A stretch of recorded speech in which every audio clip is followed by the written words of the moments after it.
I didn't go out there trying to attack Nick or anything like that. I wanted everyone to be honest and take accountability for their actions. And that is it.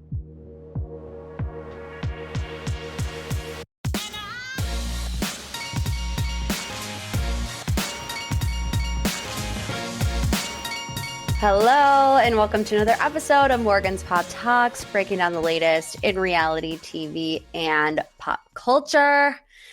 Thank you for being here today. Super excited for today's episode. We have People's Sexiest Man Alive to discuss. We also have Marissa George from Love is Blind. She stopped by, so we're going to get all the tea there. But, we got to start. First things first matter of business, the top of the show rant. I'm 31 years old. I don't know if you know that or not. Birthday, February 9th. So I'm about to turn 32. So I don't know if you would call this, I'm in between my quarter life and midlife crisis, right? Because quarter life's typically 25, midlife typically 50. So I'm at my 31-year-old life crisis because your girl got layers in her hair on Thursday, and I don't know what to do. I don't know what I'm doing. I bought those heatless curlers. First of all, my hair is so thick. I have a horse's mane.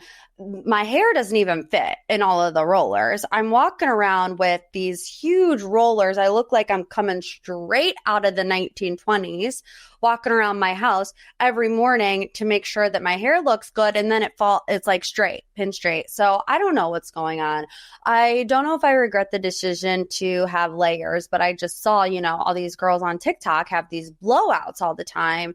And I look like a wet dog 24/7 with my bone straight hair. So, let this be your little lesson. I shouldn't say that. I like it. I do like it. And I can't be too mean because my sister is my hairstylist. And I do like it. It's just going to take some time. It's going to take some getting used to. But I didn't almost do it, but I had the thought of getting a bob. Okay.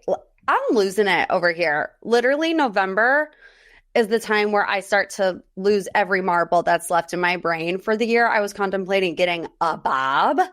And like I said, I have a horse's mane, so I really would have looked like Lord Farquaad up in here. But I thought about it for a second. So that's how you know I'm unwell. That's how you know I'm unwell at this moment in time. Also, the allergy situation, you guys, I don't think it's allergies because it hasn't gone away, and it's November 14th, and I'm telling you, there's always something stuck in the back of my throat. And this did not happen until I moved to my new house that I live in now. And I keep the AC cranked. On Christmas, I will have it 50 degrees in my house so that I can sleep. And I think it's that. I think something's messing me up.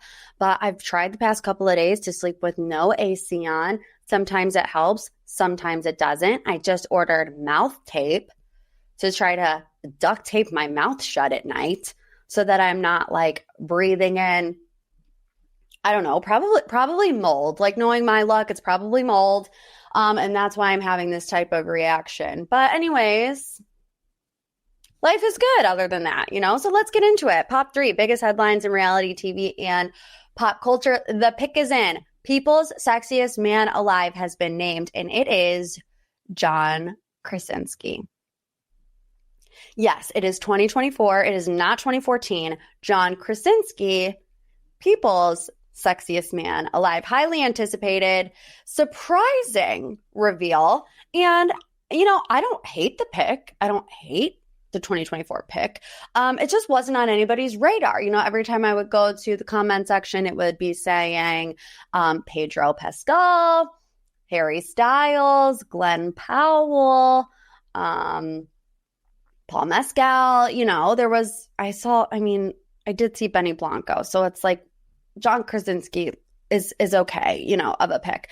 But I just don't think that he was at the top of mind for anybody. And I've gone through a range of emotions with this, and there's some tea. I'll get to it at the end. But at first I thought, okay, John Krasinski, he is hot. And we've been through the ringer the past year, and we just need someone wholesome. We need somebody beloved. John Krasinski is that, married to Emily Blunt for 14 years, super funny, very charismatic, unproblematic, two adorable little daughters. So I was like, we're into the year of the takedown of Diddy and like all of these other things. We've been so in the trenches that we just needed a John Krasinski like figure to be named People Magazine's Sexiest Man Alive. I mean, the photo shoot on the streets of New York City, tousled hair, peacoat with the popped collar. It takes a man. It does take a man to be able to pull off the popped collar peacoat, and John Krasinski did just that. However, is there a scandal amongst us? Is there corruption in the sexy industry? Because I got this sent to me. This was posted to Dumois about a week ago. Okay, so before it was named John Krasinski, this is what it says. Sexiest Man Alive. This A-list actor who is starting to fall from stardom was willing to pay millions of dollars to be chosen to be 2024's Sexiest Man Alive. He knows that people are losing interest in him, and he thinks that spending the money on the title is a good investment in gaining back momentum for his career. I mean, can we just have one thing in life that's not just full of corruption and power and money and bribery? Corruption in the Sexiest Man Alive industry? I mean, is that too much to ask, people? Now, grain of salt, anytime you read something on Dumois, it's not 100% based in fact all the time. However, I do think it was interesting that this was submitted before it was announced that it was John Krasinski, and it fits the bill. I'm sorry, it does. It fits the bill. Because we all had the reaction, oh, that's interesting. He wasn't on my radar. Why wasn't he on our radar? Was it because the A-list actor who's starting to fall from stardom knows people are losing interest in him? And that's like a blunt way to say it, right? Because I wouldn't say he's falling from stardom. He's still like an A-list celebrity. People still know him. But I can't even, what's the last thing I remember him being in was The Quiet Place. Is there one? Is there two? See, I don't know. Scandal. We love a scandal. So don't know what to make of that. Let's talk about this $12 million non-disclosure agreement going on between Zach Bryan and Brianna Chicken Fry. So I told you last week about this breakup that was rocking the internet. Podcaster and influencer Brianna Chicken Fry says she turned down a $12 million NDA to freely speak about her breakup with country music star Zach Bryan. So if you don't know who these people are, which it's okay, if you're in between the midlife and quarter life like me, you might need, a little bit extra, prep on who these people are. Brianna works for Barstool and Zach is a country music artist, right? They have this podcast, the BFFs podcast. It's Dave Portnoy, Brianna, and a guy named Josh, right? And I would say it's one of their most popular podcasts, especially because Dave, who created Barstool, is involved in it. They sat down and they did this podcast interview where Brianna said she suffered from narcissistic emotional abuse and that his team wanted her to sign a $12 million non-disclosure agreement, which she rejected. She said that she's still scared, right, because she's scared of him and that her brain has been rewired and she's scared to make him mad. She also gave some instances of his toxic behavior, saying that he hated the dress that she wore to the Golden Globes so much so that he unfollowed her after she posted pictures of it. He freaked out because she sang a Morgan Wallen song while cooking breakfast one day and said, how dare you sing another man's song under my roof? Not so, okay? Turning down $12 million is crazy, but I'm totally here for it. And she said something that I love. She said, I was successful before him and I'm going to be successful after him. So while yes, $12 million is a lot of money, I will be able to make money on my own. I don't know if it's $12 million, but there is a rumor that Dave Portnoy offered Bree some type of payout to discuss it on the podcast because, like I said, very hard to turn down $12 million. So Dave, being the guy that he is, you know, in my opinion, loves to create an internet scandal, knows how to build momentum and get people more invested in what's going on with them and their employees. You know, they're very like rage baity. So I wouldn't be surprised if he did offer to pay her something. I don't know if it would be $12 million. Everything I've seen says that people close to the situation have denied that theory, but I mean, I wouldn't be surprised. And like I said, I know Dave Portnoy is like a very polarizing person, but he literally has taken pages right out of, you know, the Taylor Swift School of Clapbacks, 2 disc tracks about Zach Bryan, you know, willingly getting your co-host to come on and spill the tea on your podcast network when she could have took $12 million, right? Honestly, like, he's a G. Like, I wish that I just had that in me. I don't have it in me. But also, you know, you see Josh and you see Dave really go to bat for Brie, and a lot of people's sentiment is how it's really nice that Brie has people like that in her corner, right? Like these 2 best guy friends that will write a disc track about your ex. Like, honestly, it's the best.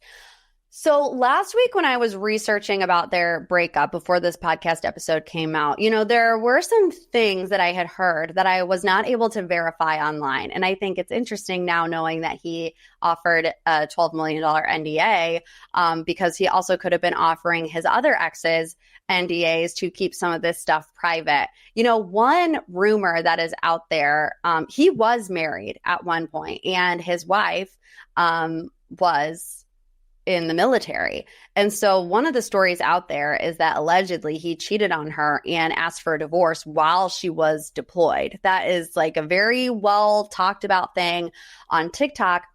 And I was looking into it and I could never find any substantial evidence about it. And I'm like, well, now that I know he's paying people off to not say anything, I feel more inclined to believe a story like that. He also has an ex named Deb. Now, there's some controversy there, too, because some people think there was overlap between Deb and Brianna. Brianna says that there was not. However, Deb posted on her TikTok when that podcast episode dropped. It was last Thursday at 8 p.m. Exactly at 8 p.m. that Thursday, Deb got on TikTok. She was drinking a big glass of wine. It was called Josh Wines, which is, you know, one of the co-hosts. Big smile on her face. She posted a Taylor Swift song called Clean. So very much so like, you know, co-signing everything that Brianna was saying, in my opinion. And can I just tell you the honest truth? You guys are you're gonna die. I'm not a big country music person. David is. He's been trying to get me more into it recently. But I listened to like 2 Zach Bryan songs after all this stuff came out, and I like his music. I know. So it's so bad, right? Because especially like Zach got on his Instagram, said that he was not going to tour for the time being, that he was going to get his master's in Paris after all of this came out. So everyone's having the conversation online, like, can you separate the art from the artist? And I'm like, I don't know. I literally heard the first Zach Bryan song of my life 2 days ago, and I liked it. I heard the Pink Sky song on TikTok, you know, the kids are in town for a funeral, that one. I can't sing that low with the allergy situation. But I listened to it and I liked it. There's also allegedly a story out there that song, Pink Skies, was written about Grace O'Malley, which is one of Brianna's best friend, co-host on another podcast, although they haven't been as close recently. And now fans are kind of putting the pieces of the puzzle together. It might be because Zach caused a big rift between them. You know, Brianna told the story about Zach going ballistic at her birthday, and I believe that Grace was there. So she definitely doesn't like Zach. And then that song, Pink Skies, that I really like, was allegedly written about Grace O'Malley's grandma's funeral. And Zach didn't want to go, got in a big fight with Brie about it beforehand, then went to the funeral and then wrote that song. So I don't know. I only listened to 2 songs, so don't come for me. I listened to the Pink Sky song and then the one with Casey Musgraves, who love Casey Musgraves. So I'm not going to go to a concert anytime soon, and he's not touring, so don't come for me. Last but certainly not least, let's talk about Megan Fox and her pregnancy announcement. She's having MGK's baby. So And her Instagram announcement posted on Instagram, Her announcement posted on Instagram, she was like cradling her baby bump, dripped in what looked like tar, like black, everything. The caption says, "Nothing is ever really lost. Welcome back," with an angel and a heart. It also, there was a song playing. It's called Last November. It was by Machine Gun Kelly, which pretty much confirmed this was his child. And also, you know, they had a miscarriage last year. So that's kind of why she wrote that status. Nothing is ever really lost. Welcome back. So I'm happy for her. You know, that's a horrible thing to go through. And I'm glad that she has her little rainbow baby.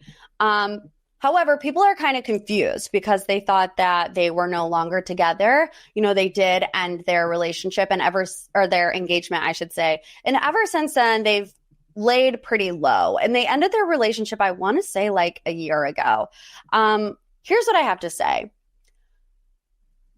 I shouldn't be surprised because it is the aesthetic of, you know, this era of Megan Fox and I guess Machine Gun Kelly, but like the black tar all over her, like, freaks me out. I'm not into that. I'm 11 light girly, and it just feels very dark. Like, I feel like she's casting a spell on me through the Instagram app.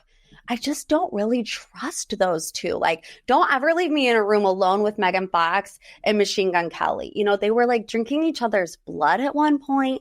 I feel like they can hear me right now. Like, if anything happens to me within the next couple of weeks, you know, it was Megan Fox who put a hex on me or a spell on me for not liking the tar all over her body for her pregnancy announcement. But do you, baby? Do you, girl? Do you, boo? And congratulations on the baby. Let's get into the deep dive. So excited to have one of the cast members from season 7 of Love is Blind here to talk about all the highs and lows from the pods to the breakup to her new boyfriend. So please welcome to MPT Love is Blind's Marissa George.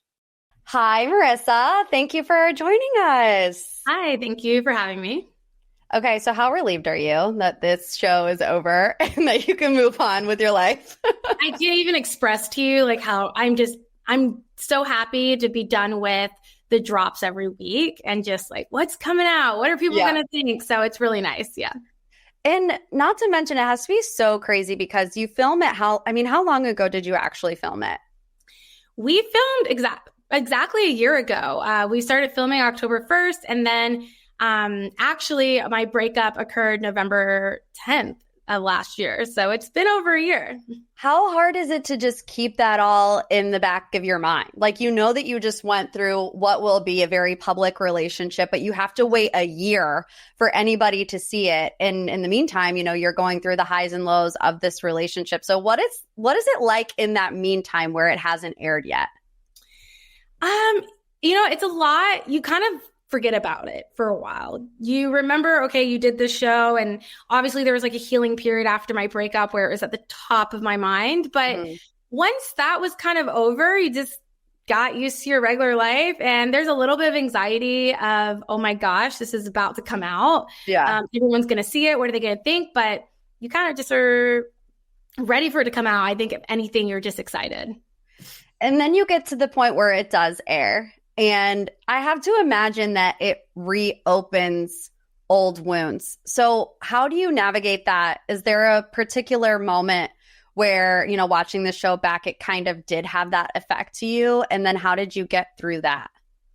Oh, it definitely reopened some wounds watching the show again. I mean, I was watching it and laughing along with some of the funny scenes of like between Ramses and I, and also dealing with the breakup and what was coming. So I also was like trying to protect myself in a sense of reminding myself, like, I'm okay, I'm safe, I'm done with the relationship, it's fine. So it was really hard, to be honest, to not kind of get sucked back into it. But right.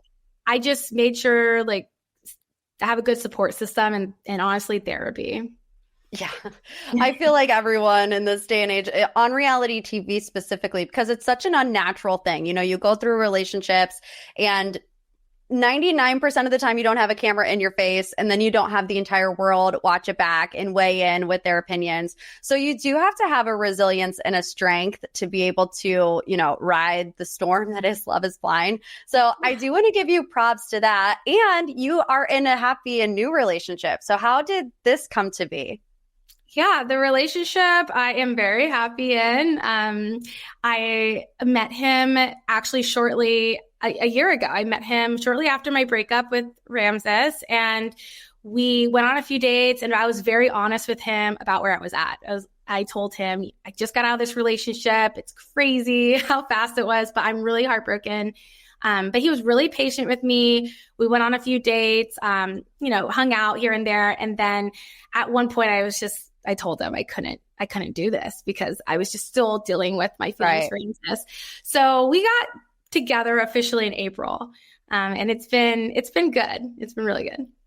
Listen, everything that's meant to be happens in its own time. And I am like the biggest testament of that. My listeners know I dated my husband back like 14 years ago. And then we went 7 years without seeing each other. And then we ended up getting married. So whatever is meant to be does find you in your own time. But what was his reaction to you being on the show? I'm sure you had to have that conversation, pretty early on. And what did you tell him all about the experience?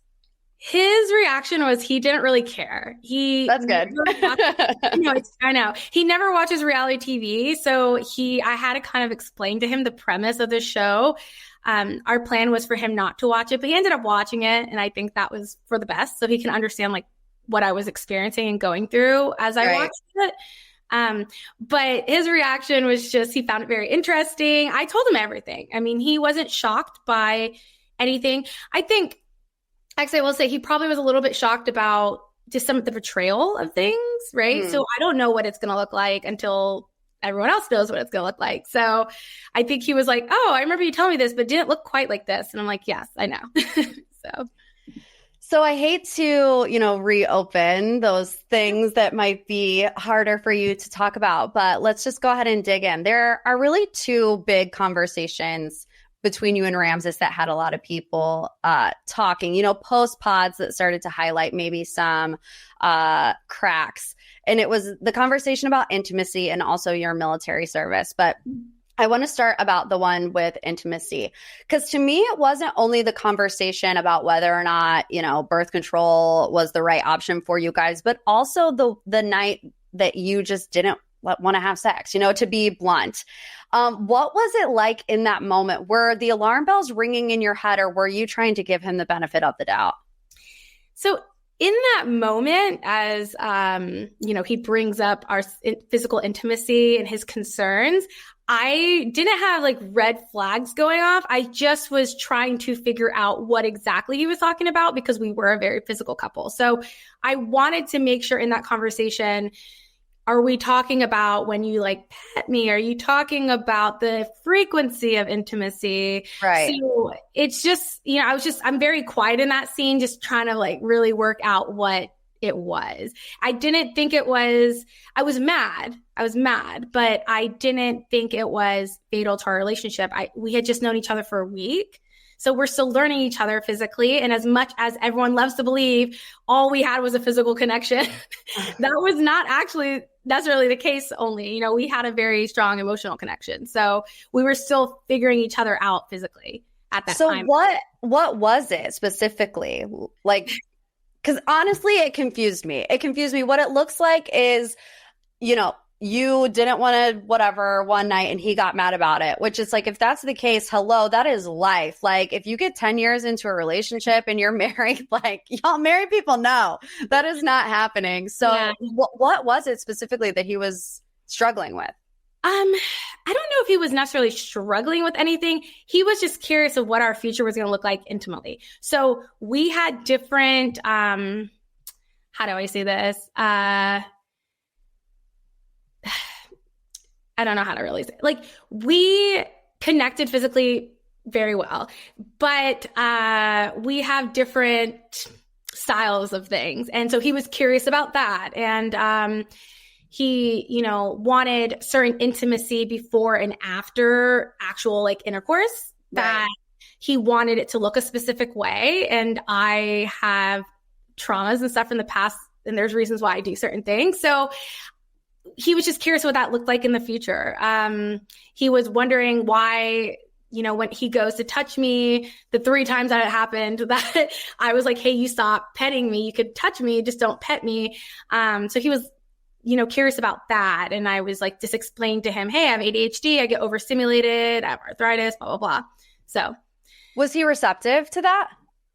I think so. Yeah. I think he was receptive. I think when the conversation first starts, you see me upset because I'm thinking this is just about sex. And yeah, that's how it comes across. Because that's how it starts. Like it does. Like I'm in bed. I see him. I'm like, hey, you look like you're anxious about something. And he's like, I'm just wondering about physical intimacy. And I was like, we've known each other physically for 6 days. Like we need to give it time. Why are you bringing this today? I'm sick. We weren't intimate last night. Is this because we weren't intimate last night? I have all these plethora of medical things I'm dealing with as well as I'm menstrual.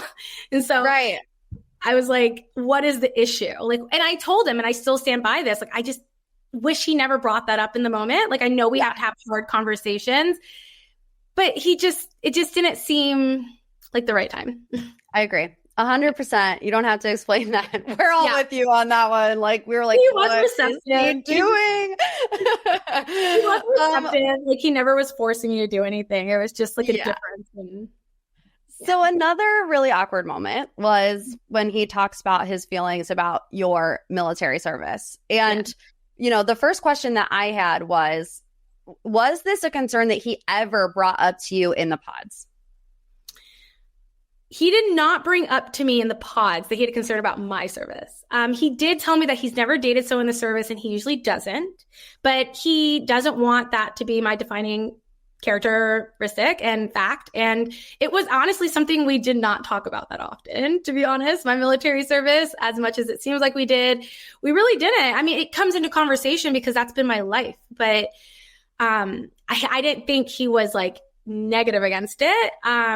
Until we were outside the pods. And actually the first interaction, which you don't really see, is when we are at my house, like doing like the home tour. And I'm showing him pictures of my ships and like, just like showing him my uniform. And he just was not enthusiastic about it. And that was the first time where I asked him, or told him, I was like, hey, I'm kind of disappointed.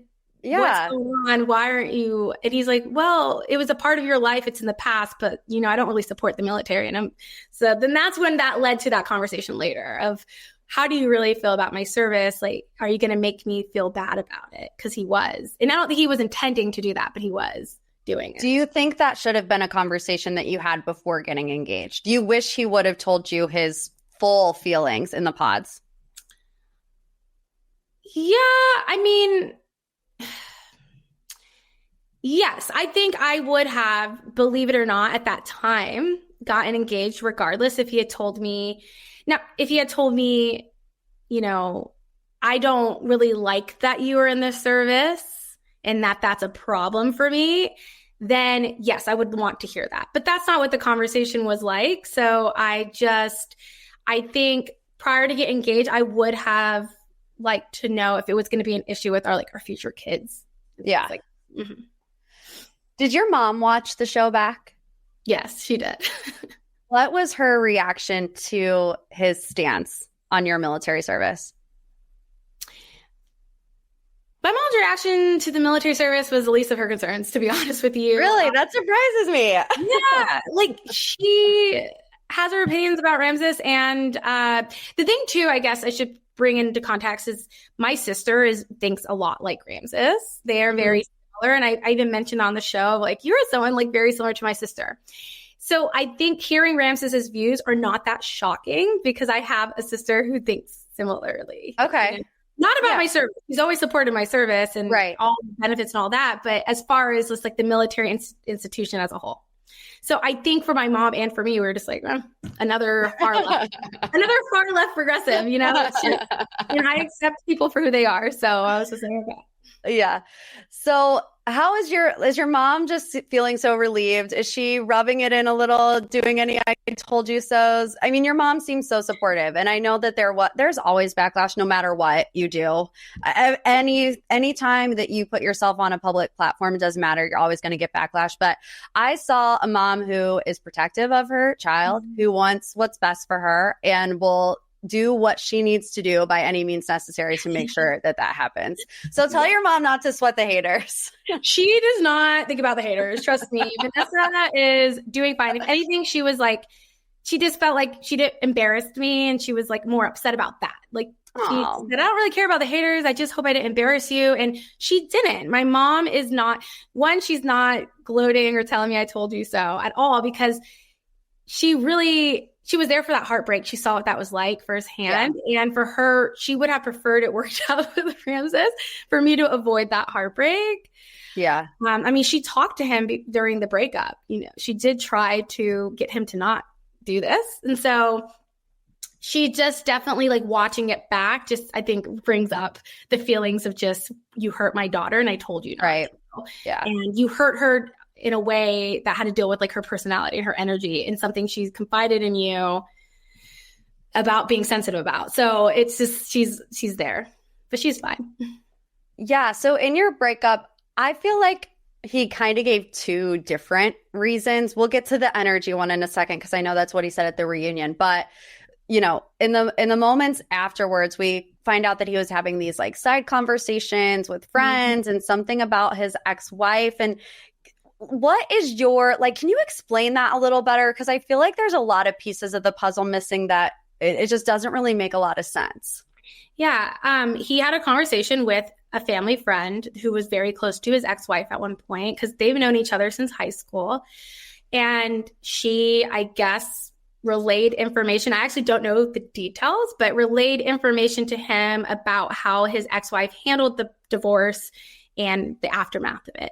And he did not realize, I guess, like, how bad it was. And so he was very upset about it. And that was just kind of what I got. I came home 2 nights for the breakup. He's upset about it. I asked him what's going on. And then that's probably the only moment where I thought not that we were going to break up, but that it was somehow going to impact us, because he was just so upset, like, so upset about a divorce that happened 5 years ago. And he's a very sensitive person. He's very empathetic. So I know he was just feeling deeply about, like, having hurt somebody, but it was, like, too deeply. It was enough that I just had a feeling it was going to hurt us.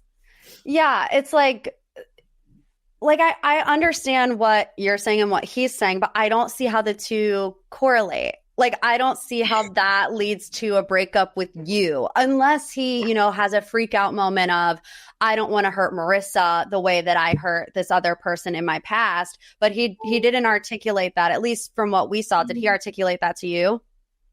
He definitely said it in the breakup. I'm going to hurt you in 5 years, if not now.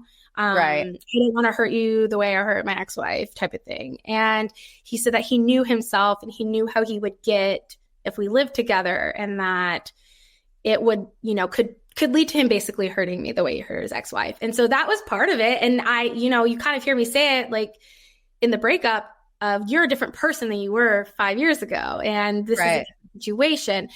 So I think it was definitely a part of the breakup. But I also think, when you haven't dealt with something, and I'm not saying for sure, like, that's his business if he's dealt with it or not, but I feel that in that, like, when I look back and I remember, I think he's avoidant about it. I think he got scared a little bit. I think the energy stuff is definitely part of it.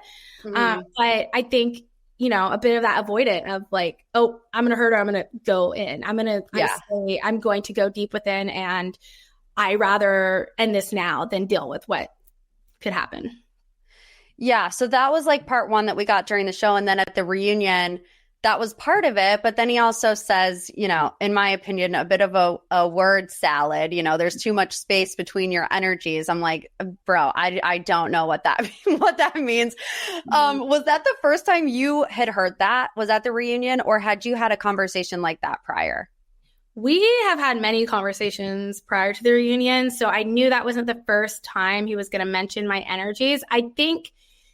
I mean, he says it in the breakup, our energies, there's a gap. And that was the hardest part post breakup to deal with because it kind of throws you for a loop because I know there's a cat. I know that I know that I have a high energy, but for someone that you love, who you've accepted for all their flaws and their differences, to look you in the eyes and say, you exhaust me. I don't know if you can ever be prepared for that, you know? Yeah. So it wasn't the first time I heard it at the reunion, but it's still hard, like, to hear that. Like, stop saying, no, it's the worst. This didn't happen. I guess it's what he feels. Like, I guess he's an energy vampire. I don't know, but like, stop saying it. It's hurtful, but yeah, it's very harsh. Yeah. And it's like, it's such a antiquated way of, you know, articulating something. You know, we hear it all the time that women are too much, you know, and there's 100 other ways that you can describe that you're not compatible without saying something, you know, offensive, like, you know, that your energies are very different. Yeah, especially because energy is something that I brought up to him very early on in the pods about how I generally try to date more calmer guys, more chill people, and that I am of a higher energy, but that in my own home, I'm a very, like, I could be very chill. And it's hard to see that with the filming because it's constant. You're filming. I'm overstimulated. There's a lot going on. I have to talk. We're on camera. Yeah. And so we didn't really have many down periods. And I think that those couple weeks living together was just, like, I guess not enough down periods. And honestly, like, I wish I just had known. That's all I've ever asked is, like, I would have handled the breakup probably a lot better was I, like, had information that this was bothering him, but I never knew it bothered him. Yeah. You didn't know it bothered him until the decision was already made on his end. Yeah. Which is not a true partnership. No. And I said that at the reunion, and I've said that to him on and off camera, like, how at this part you feel discarded, right? When someone looks at you and you think you're about to get married in 4 days, and they say, no, we're done. We're not dating. We're not seeing each other after. Like, we are done. I'll be available to you to talk and talk through your feelings, but that is it. You kind of feel like trash. You're like, oh, okay, I guess I had no say in this relationship. I have no say of whether, like, I could change. Is something I want to change? If it's something I could, if it's something we can work through. He made the decision. So. But also, I think it is hard. I'm not taking that away at all. But when you're in the right relationship, you see so vividly the difference between a relationship like that and hopefully the relationship like you're in now. Oh my God. Yes. One big difference, like, my partner now is someone who communicates very efficiently with me. And, you know, he's never called me too much at all. I think I can be too much, but he knows how I feel about that. And so he respects me in a way.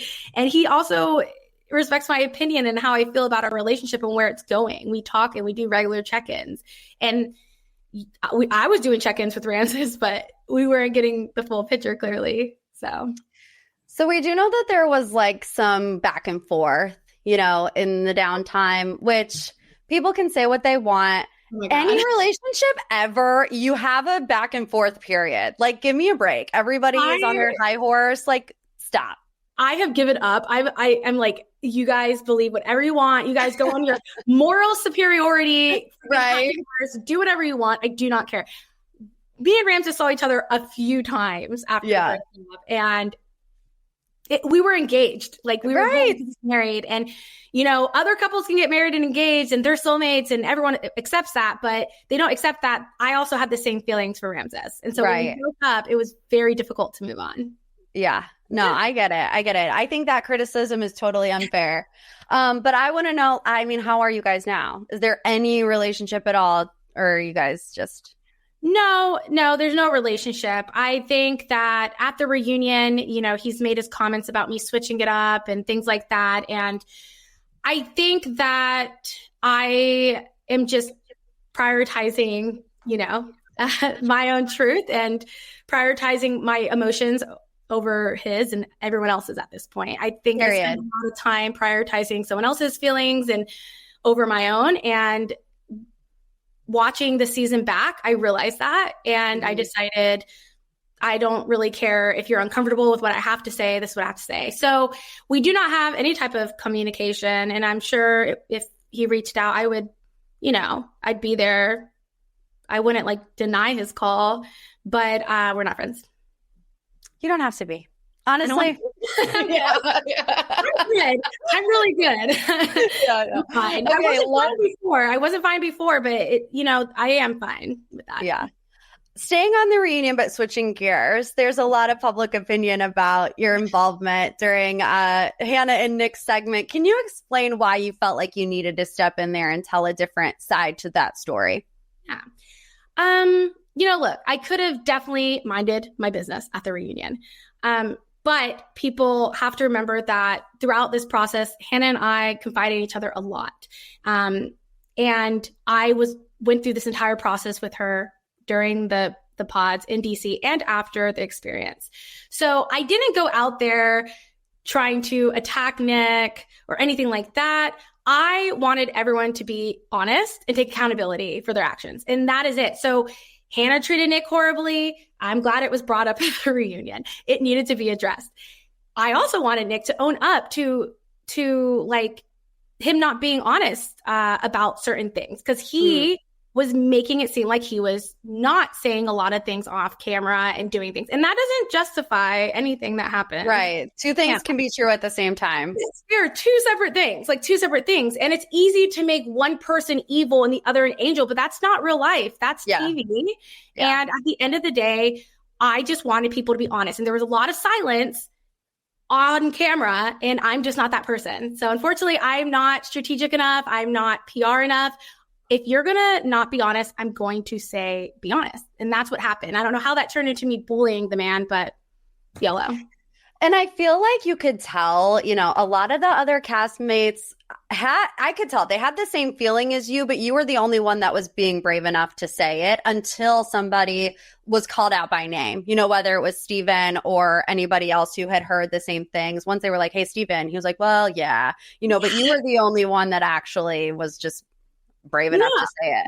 And it wasn't, and unfortunately you guys don't get to see it, but I call out Steven for some stuff about making a joke about the fact that he cheated on Monica. He was making jokes about it. I call him out. It's not specific to Nick. It's very much like my morals and values is I show up as myself, and not everyone's going to love that, but I show up as myself, and people love that authenticity until I'm not agreeable, until I'm aggressive with it, which that's some racism right there, but we won't even get to that. So but yeah, so it's unfortunate. It's not really about what was said. It's about just being honest. That's it. Yeah. Say you had feelings about it and call it a day. So then the next curveball is that we hear that you and Hannah aren't on the best of terms. I mean, are you still not on the best of terms with Hannah right now? This is what I'll say about Hannah. With any friendship, they have their ups and downs. That's if you're in a friendship that's never had a down, that's awesome for you. And not all my friendships have. But with Hannah, she didn't treat me the way that she treated Nick. Okay. So it was very shocking to see how she was on the show and how the language she was using towards him. It wasn't pretty. But I do try to accept people for who they are and where they're at. And for Hannah, that's what I do. It's not my responsibility to change her. I'm not her therapist. I'm not, her mom, her teacher or mom. Yes. Okay. I'm only there to root for her to continue to be a better, more conscious person at the end of the day. And that's what I did. So our friendship is a work in progress. And I mean, that's it. And people want to make it black and white. Again, it's more nuanced. I don't just drop friends because they have a horrible, edit or moment in life. Was there something specific that happened between the two of you? I, again, am about accountability and being honest. And I felt that Hannah should have taken more accountability for her actions at the reunion. And I felt that she didn't do it in the way that I would have wanted to see someone that I love and care about do and behave. Mm-hmm. And so people say me not holding Hannah accountable. I didn't like the way that the apologies went. That was it. There was other stuff that's like private to our friendship for the past year. But again, it's just a work in progress. It wasn't one specific thing, and it wasn't just the reunion. It was prior to the reunion as well. Well, I think, reality TV is the best mirror ever. And I'm like, I'm never going on it because I don't want my dirty laundry aired out there too. But like you said, it's about taking accountability. Like I, as a viewer, as somebody who, my career is to study these shows, like you're much more susceptible to forgiving someone because people mess up. They make mistakes all the time. But if you say, I know I made this mistake and this is what I'm doing different. I think the situation with Hannah and what people are frustrated about is that she says those things. And she says, I'm a work in progress and I am working on it. But then in the very next second, an action proves otherwise. So the actions aren't really matching up with what she's saying. And like, no offense, but we're not stupid. Like we can see that that's not really the case here. I mean, my question is, what actions is everyone looking for at the moment? Because I wouldn't be friends with Hannah if she was not getting the work, doing the work privately. I just couldn't be friends. Like I'm very big on therapy and I know she's talked about that, but like her getting into therapy was a big thing for our friendship to continue. So, I mean, I think it's a work. I know I hate to say that, like it's a work in progress. Like I think it is though. Yeah. It's slow and it's not going to look the way that people want it to look. And maybe it will never get to where it needs to get. Right. But I mean, I can't control that. And I don't know. I mean, I think that she thought she was doing the work prior. I think she thought she spent the last year doing that work. And I think she realized as watching the show that she had a lot more, she wasn't doing the work that she needed. And I think that she's starting that now.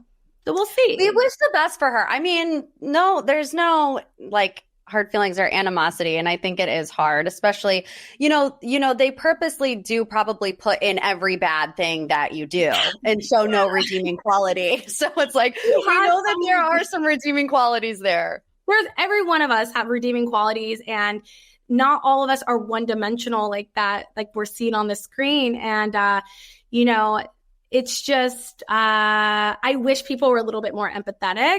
But again, not even empathetic. I just wish people used a little bit more critical thinking skills, that there's probably more to it than we're seeing. Right. Yes. I think that's the hardest part, but I also understand, like, I don't know. It's been eye-opening for sure, this whole experience. Yeah. Well, I mean, I guess we can end it on a positive, eye-opening. You do see a lot more, after going through Love is Blind, having experienced the whole thing start to finish. What is a takeaway about love or something that you learned about yourself that you will carry with you in your relationships or even just your day-to-day? Yeah, I think a few things. One, reality TV is not meant for super, super authentic people. If you are not strategic in how you act on camera, then people are either going to love you or hate you. And I mean, that's okay. I'm glad I was the way I was because that's just who I am. But it could be very harmful to your mental health. But I think I learned my people pleasing, my people managing, just trying to constantly like appease people and compromise in spaces that I don't really want to. I tend to do that a lot. And I saw that with the show. And so that was eye-opening. And I think just prioritizing again, like my truth and like my feelings over someone else who maybe doesn't have your back the way that they also say they have your back, So, right. And I just think too, I've learned like people love someone like me who's going to say what they're saying off camera and in their head. So I've realized that, and I don't want to be that person. I don't want to have to always be the person like on the chopping block of like, well, they're saying all this. Let me just say it for you guys since you guys want to know. Yeah. I don't know hotter anymore. Well, I have to say, Marissa, I did love watching you. I love authenticity. That's the most important thing to me. Like I said, everybody has good moments, bad moments, but it's about being authentic and being able to connect with an audience. And I think you did that. You were one of the only people, I think, from this season 7, to do that. So I know there was good and bad, but I'm glad that you're in a happy relationship. And we're going to hope that we're going to see that wedding someday on Instagram, maybe not on TV. But it doesn't have to be so fast either. And right. The experience is what it was. I can walk away knowing the truth and knowing that I just showed up as, with integrity and was just myself. And so I appreciate you for saying that. And the best is yet to come for you. I feel that. Thanks. Yeah. Thank you so much for having me. Yeah. Thank you for coming on. We'll talk soon. Okay. Thanks again for tuning in to another episode of MPT. You know what I'm going to say. If you haven't done it, leave a review, a little 5-star boop boop, a little love you like a sis. Get the merch for your holiday shopping, a little love you like a sis sweatshirt to get you through this November and December. Bundle up, baby, because they're so soft and luxurious and all the things. So link is in the show notes below. If you want more MPT, please sign up for the Patreon. We have Bachelor Tuesday, Survivor, and Bravo Fridays. So you can also sign up in the link in the show notes. If not, I'll see you next week. And as always, I love you like a sis.